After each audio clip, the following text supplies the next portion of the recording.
The allure of the South of the United States of America, the climate, the history, the food. Charleston, South Carolina has it all.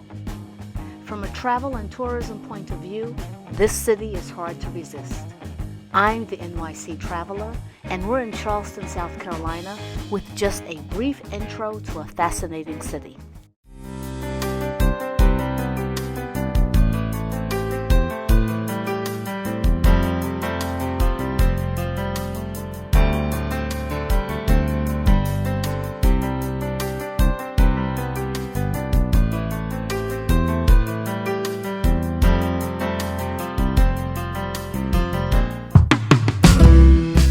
Welcome to South Carolina.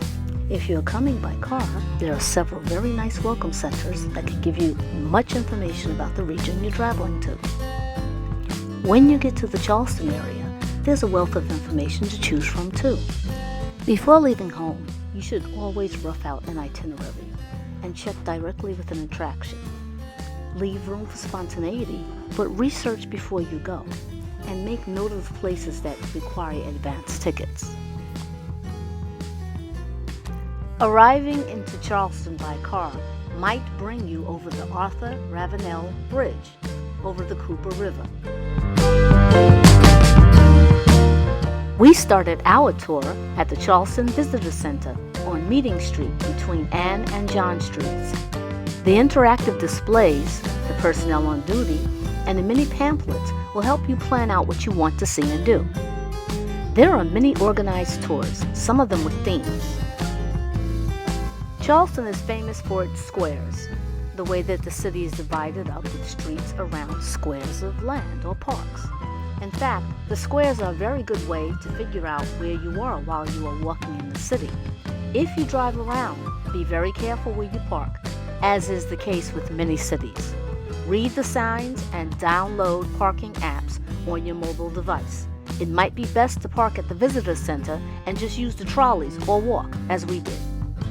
The Visitor Center is near Rag and Marion Squares. Rag Mall will be a great place to start.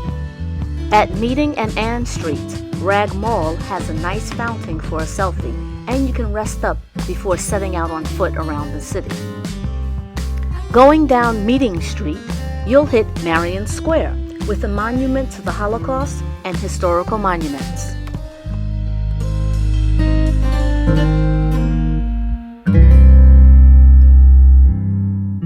On the other side of Marion Square is King Street, one of the most famous streets in Charleston.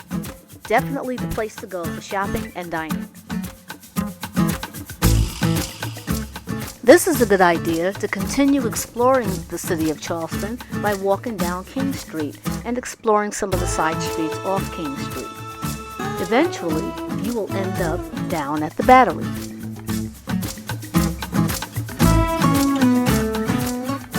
The Battery, a Civil War defense seawall, is now a park. It is the best place to view both the Ashley and Cooper rivers. It is also the best place to see some of the most stately antebellum homes in Charleston.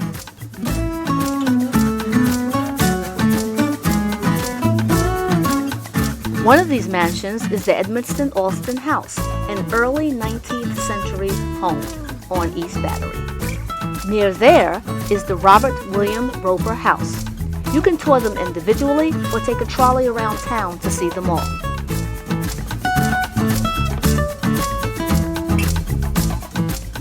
Continuing down East Bay Street, you'll get near South Adges Wharf, and you'll pass the Rainbow Row Historic Homes, famously painted in pastel colors.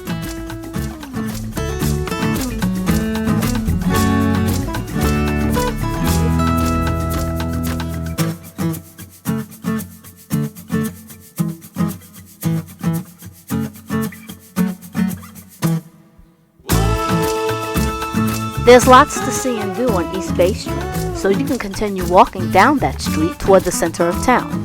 Or you can make a right turn at several streets beginning at North Adges Wharf and get closer to the river along Joe Riley Park, the waterfront park. You can go along either Concord Street or through the park and just sit and people watch.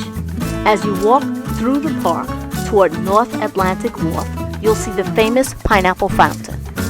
Heading up Queen Street, make a left on State Street and then another on Chalmers, and you'll see the Old Slave Mart Museum, believed to be one of the last facilities that had slave auctions. Many people confuse the Old Slave Mart with the City Market and the museum at Market Hall, a historic building that is still a marketplace. This is a great place to shop, snack, or eat at one of the surrounding restaurants and stores in and around the area.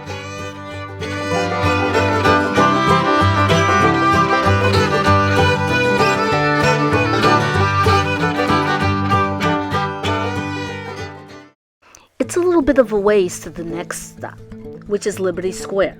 You continue down East Bay Street, walking or driving until you get to Concord. Make a right and you will be at Liberty Square, which leads you to the Fort Sumter Welcome Center, one part of Fort Sumter and Fort Moultrie National Park. Fort Sumter was the site of the beginning of the USA Civil War. From the Welcome Center, you can take a ferry to Fort Sumter itself and gain a wealth of knowledge about the fort and its role not only in Civil War, but in United States military history. If you can't get to the fort itself, which is accessible from Patriots Point and Mount Pleasant across the river as well, then tour the Welcome Center, which is a small exhibit in itself. Going straight down Calhoun Street, you'll run into Mother Emanuel AME Church, the site of the horrific murder of 8 members along with their pastor during Bible study. There is a tribute to the Emanuel 9. Continue down Calhoun, back to Meeting Street. Make a right and head back to Rag Square and further down Rag Mall. Along the way will be the Charleston Museum. At Ann Street, make a right and continue to Elizabeth Street. There you can visit the Aiken Rhett House. The museum is an antebellum home, complete with slave quarters. Well, we're back where we started from. As usual, there is so much to see and do when you visit someplace, and you can't get to it all on one trip, or 2, or 3. When we visit again, we'll do another video. Meanwhile, I'm the NYC Traveler, and you have had a brief intro to Charleston, South Carolina, USA. Thanks for traveling with me.